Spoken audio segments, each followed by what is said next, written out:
For we are standing in the presence.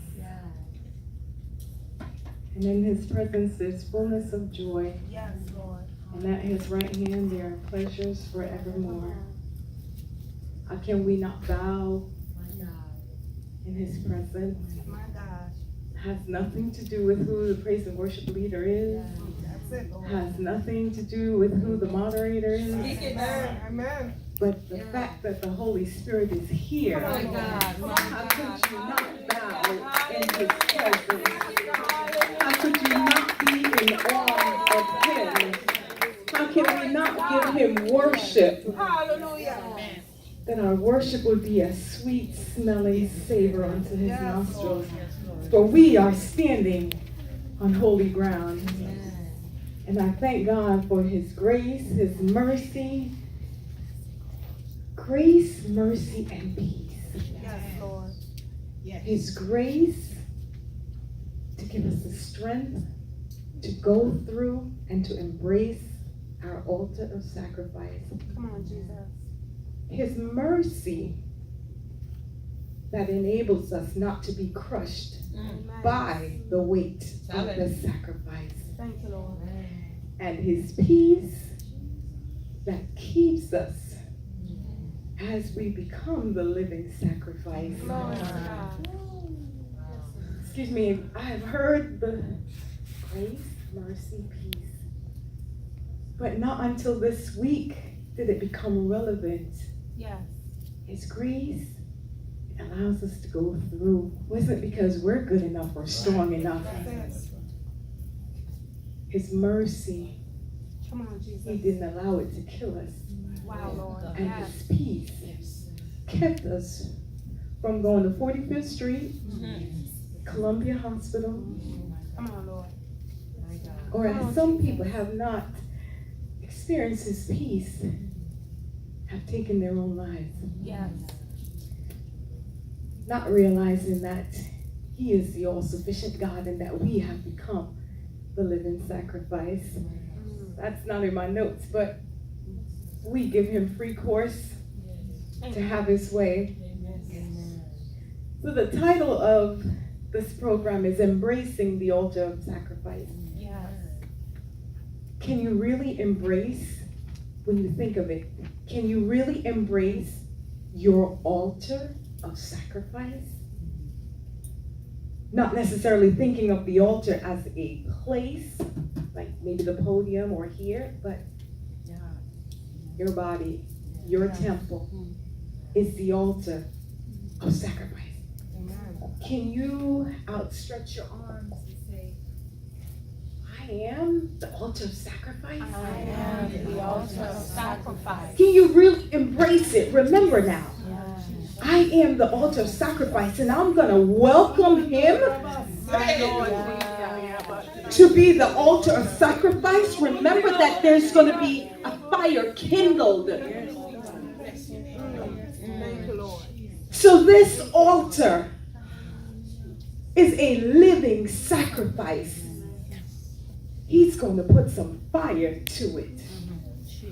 But his grace, his mercy, and his peace is going to enable us to be that living sacrifice. Can anybody welcome being slaughtered? My Jesus. Slaughter means to kill, Yes. but we are living sacrifice. So we're being slaughtered, but we're not dead to the consequences of being that sacrifice. My Lord. Yes. The flesh is still feeling that sacrifice of being slaughtered. What's that slaughter? Your name being dragged through the mud, My Lord. loss of a child, Mm-hmm. to show he's still suffering. Loss of a mom, Mm. loss of your best friend, loss of a job. Sacrificial. You're the living sacrifice. Mm. I can testify about my own. Legally blind at the age of 18, a senior in high school, an only child, not living at home. as the word would say, wayward. But I became a living sacrifice. Because through it all, I didn't have whom I could lean on and rock back on. My mom said, you got to give it to God. I said, I don't know how to do it. I hung up the phone and I said to him, I don't know how to do this, God, but I'm giving it to you. Yes. Amen. Thank you, Lord. Yeah. Once you become that living sacrifice, what will you know him as? My Lord. I knew him to be Jehovah Jireh then. I had no insurance. The medication cost $300. We went to the pharmacy. I got it for about $20. Awesome, Lord. Awesome, Lord. Yeah. He's my Jehovah Jireh. Yes. Yes, he is. They told me that I needed to learn Braille. I said, I'm not learning no Braille. You go learn Braille. They said, because once you got to a certain age, you would be able to see. Wow. My vision was 2200. My vision is 2020, and the doctors want to know, how can I still see with all the damage that I have? Come on, Lord. I know him to be my Yes. Jehovah Yes. Rapha. After you have become that living sacrifice, Yes, God. what will you know him to be? Yes, Jesus. But at the same time, Romans 12:1 says, I beseech you therefore, brethren, by the mercies of God, his mercy, His mercy. that ye present your bodies Yes. living. He doesn't want any dead thing. No. Yes. We don't want anybody's leftovers, much less him. The great I am that I am, the creator of all things. Mhm. Living. The conditions to be a sacrifice to him is living. So if you're living in sin, sin causes us to be separated from him, Yes. which causes Yes. death Yes. to us. Yes. So can you present yourself as a living sacrifice if you're in sin? No, sir. We need to get this right. Come on, Jesus. Get it straight. Speak, Lord. Let's not get it twisted. He does not want any dead thing. So when we see people walk around here talk about, you can't judge me, don't judge me, only God can. You're absolutely right. But will what you're giving him, is it a living sacrifice? Come on, Amen. Jesus. Because you have now been separated by sin, Mm. which now equals to death. Yes. The sacrifice has to be holy. Mm. We think we can give him, well, this, you said you wanted something. You said you wanted a sacrifice. Well, here it is. Mm. Really? How holy is it? My God. HOLY and not WHO or HOLEY, filled with holes. Yeah. Yes. He said, holy. Yes. That's good. Without holiness, what? No man shall see God. God. Acceptable. Just because you call it a sacrifice, is it acceptable to him? My Lord. We can't just give him any and everything just because. And we may be up here behind the pulpit, day in, day out, dressed nicely. But what kind of life do you live outside of these four walls? My Lord. Is it holy? Is it acceptable? Come on, Jesus. Will he accept a sacrifice from a heart that is far from him? Mm. Can he accept your sacrifice if you're living a life of lewd and lascivious behavior? My Jesus. Can you will he accept your sacrifice if you are dragging you're going to the courts and lying on your neighbors? It's not everybody who cries holy, holy will be accepted. Amen. Living, holy, and acceptable. Think about it. I asked the question, can you really embrace being the altar of sacrifice? My Lord. Lose your job? Mm. To come here tonight, I felt like, okay, plain and simple. You've called to an assignment and you get attacked by the enemy, almost losing your life. But you know that the God that you serve will not subject your foot to be moved. Amen. There's your sacrifice. Amen. Can you really embrace that you are the sacrificial, that you are an altar of sacrifice? We are here to do his bidding. We're here to do the will of him who sent us. Sometimes it's almost like a chess game. God says, I'm going to move you here, and I'm going to move that one there. But at the end of the day, I count you to be my ambassador, my representative in the earth realm. You are going to suffer some things, but it is all for the kingdom of God. Amen. Can you embrace that?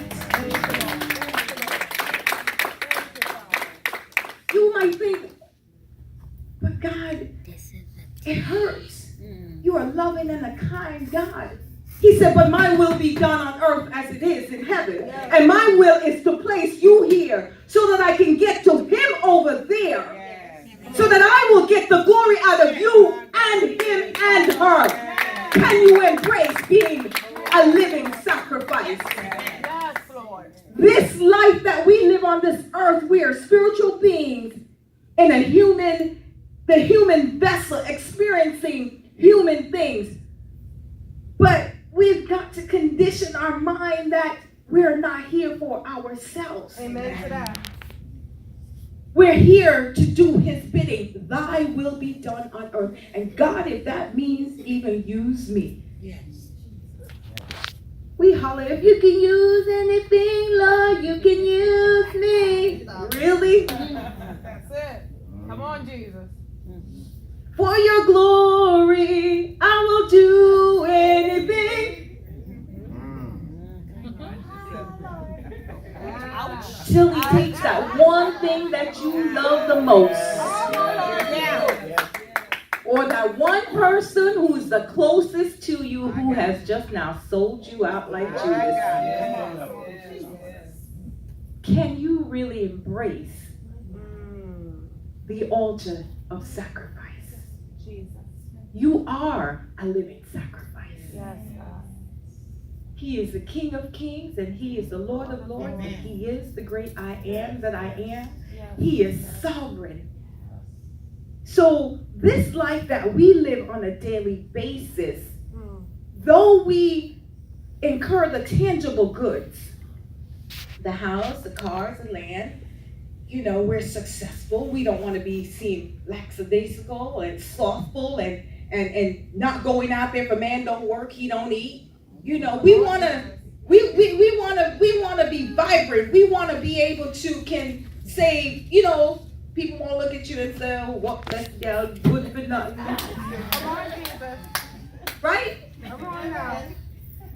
But our lives, our daily crisis that we go through, Yes. we're a living sacrifice. Yes, we are. Will you yield to be the living sacrifice? It's not that he wants us to live a life that's less than. We're royalty. That's true. Amen. We're royalty. Yes, we are. And he doesn't want us to be downtrodden, but at the same time, we are his pawns. We are his sacrifices. Amen. If I lose my life in him, I've gained it. Amen. What is it for man to gain the whole wide world and lose his soul? Profits us nothing. So, if we could keep in mind on our day-to-day basis, the things that we incur, it's not necessarily because we're not good enough. I've always taught myself and my children, the two oldest ones at least, there's two reasons why you go through what you go through. One is spiritual and one is natural.